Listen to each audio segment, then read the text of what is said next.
Hello guys, welcome back. आप सभी का अपने ही चैनल पर बहुत बहुत स्वागत है। गाइस, आज की हमारी स्टोरी है बैड कंपनी, यानी कि बुरी संगति। तो इस कहानी के माध्यम से हम जानेंगे कि किस तरह से हमें बुरी संगति प्रभावित करती है। तो friends, this is a small and lovely story, और इस स्टोरी के माध्यम से आप अच्छा नॉलेज प्राप्त करने के साथ साथ इंग्लिश भी सीखेंगे। So let's begin. तो चलिए हम शुरू करते हैं इस कहानी को। राइट, क्लियर है? बने रहिए हमारे साथ इस कहानी के एंड तक। तो जैसा मैंने भी कहा कि इस कहानी का टाइटल है बैड कंपनी, यानी कि बुरी संगति यानी बुरा साथ। राइट। तो once there was an old man. Right, once यानी एक बार, ओके, वॉज यानी था या थी, एन ओल्ड मैन एक बूढ़ा व्यक्ति। राइट, यहाँ पर देयर का कोई मतलब नहीं है, सिर्फ सेंटेंस को बनाने में इसका प्रयोग किया गया है। तो एक बार एक बूढ़ा व्यक्ति था, क्लियर है। ही हैड 4 सन्स, उसके 4 बेटे थे। राइट, ही हैड, ही यानी वह या उसके।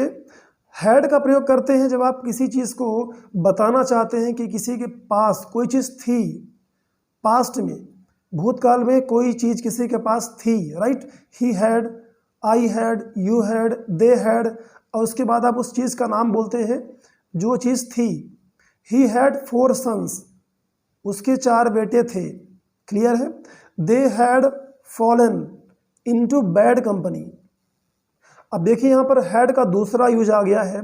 यदि हैड के बाद वर्ब के थर्ड फॉर्म का प्रयोग किया जाए, जैसे फॉलन, फॉल, फेल, फॉलन, तो अगर हैड के साथ वर्ब का थर्ड फॉर्म प्रयोग किया जाता है तो वो पास्ट परफेक्ट टेंस का होता है। उसका मीनिंग होता है कि वो काम हो गया था या हो चुका था। Right, they had fallen into bad company, वो बुरी संगति में पड़ गए थे।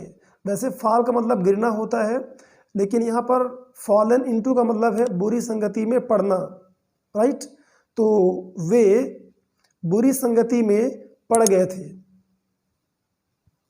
दे मिक्स्ड अप विथ गैम्बलर्स, दे यानी वे, मिक्स्ड अप यानी होता है मिल जाना, घुल मिल जाना, विथ यानी साथ, गैम्बलर्स यानी होता है जुआरी, जो जुआ वगैरह खेलते हैं, फालतू के काम करते हैं। राइट, उन्हें हम गैम्बलर्स कहते हैं। तो वे जुआरी के साथ मिल गए थे, ठीक है। The father advised them not to mix with such persons. The father यानी उनके पिता ने, एडवाइज्ड सलाह दिया, देम उन्हें, नॉट टू मिक्स ना मिलने का। तो उनके पिता ने उनके साथ ना मिलने का एडवाइस किया, सलाह दिया, विथ यानी साथ, सच पर्सन्स ऐसे व्यक्तियों, सच माने ऐसे, पर्सन्स व्यक्तियों, तो ऐसे व्यक्तियों के साथ ना मिलने के लिए उनके फादर ने उन्हें एडवाइस किया, सलाह दिया। But the advice had no effect on them, but लेकिन एडवाइस यानी सलाह, हैड नो इफेक्ट कोई प्रभाव नहीं था, ऑन देम उन पर। तो इस तरह से आप सेंटेंस को 3-4 टुकड़ों में बांट लेंगे और उसका हिंदी अर्थ समझकर फिर पूरे सेंटेंस का हिंदी अर्थ समझेंगे तो आपको बहुत ही आसान तरीके से हिंदी अर्थ समझ में आ जाएगा। तो लेकिन द एडवाइस यानी वो उस सलाह का, हैड नो इफेक्ट कोई प्रभाव नहीं था, ओके, उस सलाह का कोई प्रभाव नहीं था, ऑन देम यानी उन पर, ऑन देम उन पर। वन डे एक दिन, द ओल्ड मैन, एक दिन the old man bought a basket full of mangoes. एक दिन उस बूढ़े आदमी ने, बॉट यानी खरीदा, बॉट क्या है, बाय का सेकंड फॉर्म है। चूंकि सिंपल पास्ट टेंस में ये सेंटेंस है तो वर्ब के सेकंड फॉर्म का प्रयोग बहुत ज़्यादा किया गया है। राइट, तो ये भी सेकंड फॉर्म है। तो यहाँ पर इसका मतलब होगा कि उस बूढ़े आदमी ने खरीदा, क्या खरीदा, a basket full of mangoes, यानी एक टोकरी आम। बास्केट यानी होता है टोकरी, बास्केट फुल यानी होता है एक टोकरी भर, यानी कि फुल टोकरी। तो उसने एक टोकरी आम खरीदा। He told the sons to eat the mangoes next morning, he told उसने बताया, राइट, टेल यानी बताना, टोल्ड यानी बताया, टेल का सेकंड फॉर्म है। तो उसने बेटों को बताया, द सन्स यानी बेटे, उसने बेटों को बताया कि नेक्स्ट मॉर्निंग आम को खाना है, ठीक है, टू ईट खाने के लिए, द मैंगोज उन आम को, नेक्स्ट मॉर्निंग अगली सुबह, तो अगली सुबह उन आम को खाने के लिए उस पिता ने बताया, राइट। अब चाहिए देखते हैं कि आखिर अगली सुबह आम खाने के पीछे क्या इसका मकसद है, क्या इस व्यक्ति का, इस जो बच्चों का पिता है, क्या उसका लक्ष्य है। देखिए वो अपने बच्चों को कौन सी सीख देने वाला है, राइट। ये बहुत ही इंटरेस्टिंग है।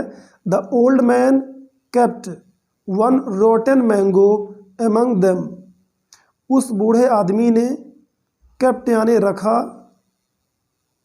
ठीक, कीप यानी रखना और केप्ट यानी रखा, क्या रखा, वन रोटन मैंगो, एक सड़ा हुआ आम, रोटन मीन्स सड़ा हुआ, तो उसने एक सड़ा हुआ आम रखा, एमंग देम उनके मध्य, देम यानी उनके, ठीक है, या उन्हें, सेंटेंस के अकॉर्डिंग मीनिंग आपको निकालना पड़ता है, क्लियर है, उन्हें, उनके, एमंग मतलब होता है कि मध्य में, के बीच में। जब आप बात करना चाहते हैं कि कोई चीज़ दो से ज़्यादा चीज़ों के बीच में रखी हुई है, तो वो जो अच्छे आम थे उनके बीच, ओके, एमंग देम यानी उनके बीच, उन अच्छे आमों के बीच में उसने एक सड़ा हुआ आम रख दिया। द नेक्स्ट मॉर्निंग अगली सुबह, the sons found that the most of the mangoes were rotten, the sons found बेटों ने पाया, फाइंड, फाउंड, फाउंड, राइट, ये फर्स्ट फॉर्म है और ये सेकंड फॉर्म है।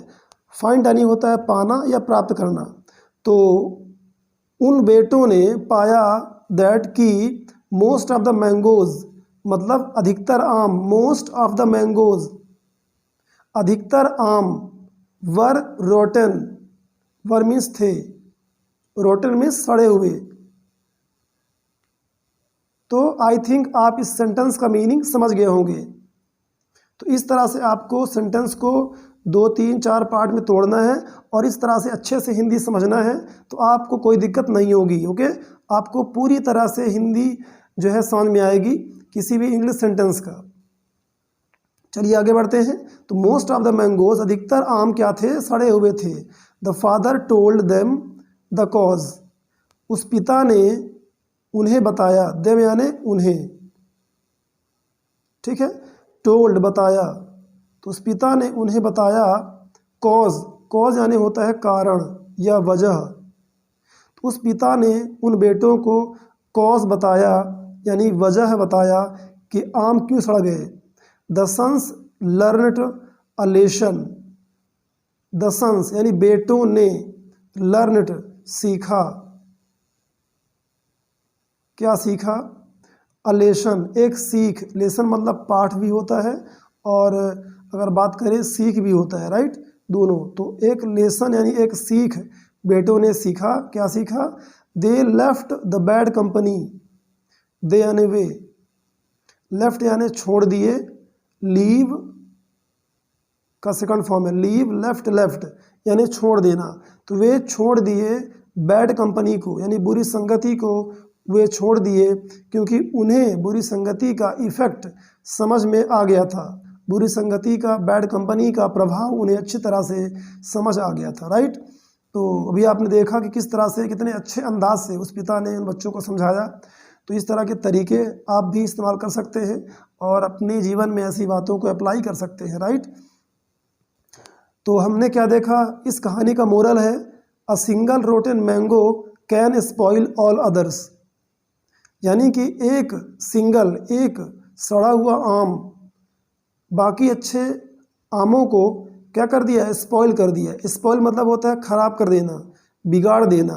ऑल अदर्स सभी दूसरों को, और भी जो बचे हुए सभी हैं उनको स्पॉइल कर सकता है। यानी कि आप समझ गए होंगे कि एक बुरे आदमी की संगति जो है किसी भी इंसान को बिगाड़ सकती है, ठीक है ना। तो एक अच्छे इंसान देखिए, एक अच्छे इंसान का प्रभाव पड़ता है, कई लोगों पर वो अच्छाई डालता है, और ऐसे ही एक बुरा इंसान भी कई लोगों पर अपना प्रभाव डालता है जो उस संगति में रहते हैं।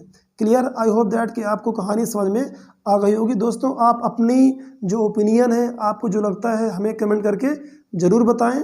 हम फिर मिलेंगे इसी तरह की इंटरेस्टिंग कहानी के साथ अगली वीडियो में। Thanks for watching this video till the end.